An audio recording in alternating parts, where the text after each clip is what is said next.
World Children's Day is an important day because we commemorate and celebrate the UN Convention on the Rights of the Child. This year it's a little bit special because we have the Children's Takeover. And here in Bosnia and Herzegovina, our theme for the Children's Takeover is corporal punishment.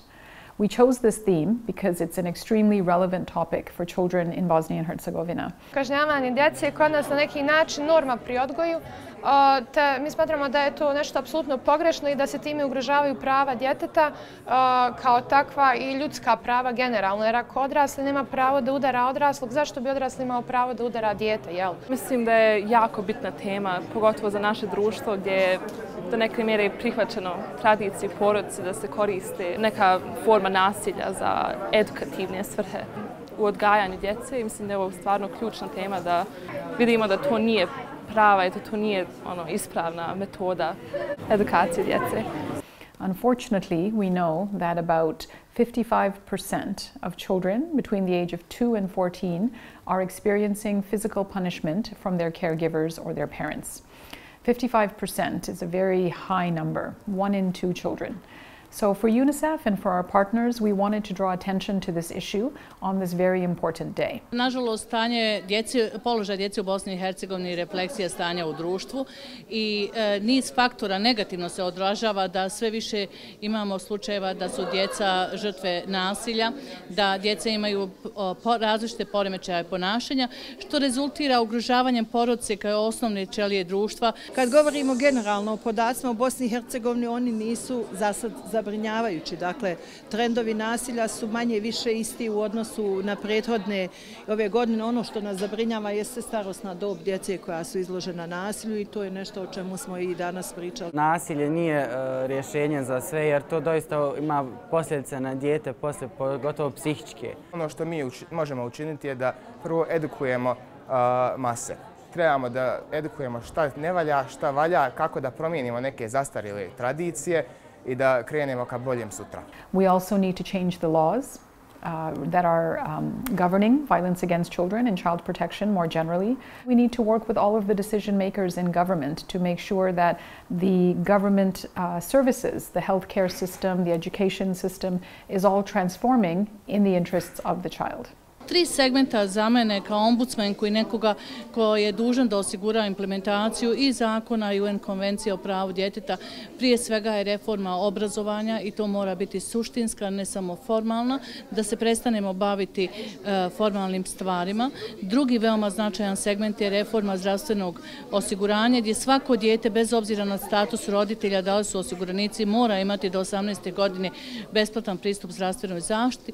I treći segment je reforma socijalne zaštite kroz jačanje centara za socijalni rad, njihovo uvezivanje sa obrazovnim ustanovama kako bi imali snage da odgovorimo na sve izazove koje novi društveni trendovi sa sobom nose. We need to work with parents and with teachers so they understand what is acceptable and not acceptable in terms of how to treat children and how to interact with them. Alternativa ovim oblicima nasilja bila razgovor, edukacija i roditelja i djece. Pokušavamo naučiti dijete da je u redu obratiti se za pomoć i da treba shvatiti da se u situacijama fizičkog kažnjavanja treba obratiti nekom i potrebna je podrška da bi se izašla iz te situacije. Mislim da je ključno da za djecu i za sve nas u Bosni i Hercegovini da vidimo drugačiju perspektivu, da ima možda efikasnija metoda odgajanja djece. To je nešto što se zove positive parenting.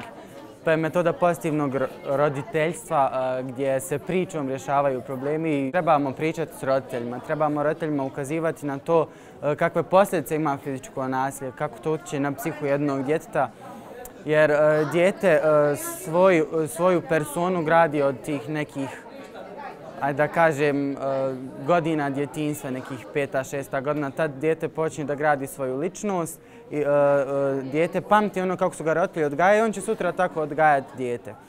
I zato imamo tu prolongaciju tog nasilja kroz generacije. We wanted to ensure a high degree of child participation in all of our events for World Children's Day because this really is about children taking the lead and being in control. So we wanted an event that was interactive with the children And we chose Sweden because Sweden was the first country in the world to ban corporal punishment in all settings. And we had a very nice conversation with the ambassador. He told us about how Sweden came to this point of banning corporal punishment in 1979, what were the changes they had to do in Sweden. And one of his key messages was that it doesn't happen overnight, it does take time, but step by step, every country can get there. Smatram da možemo da napravimo ogroman uticaj, ne samo UNICEF, nego i svi oni koji su u stanju da se potrudi da upravo naprave taj uticaj, da više tjelesnog kažnjavanja apsolutno nema i da nam ne pada na pamet da se vraća uopće među naše sfere regularnog života. The world is changing.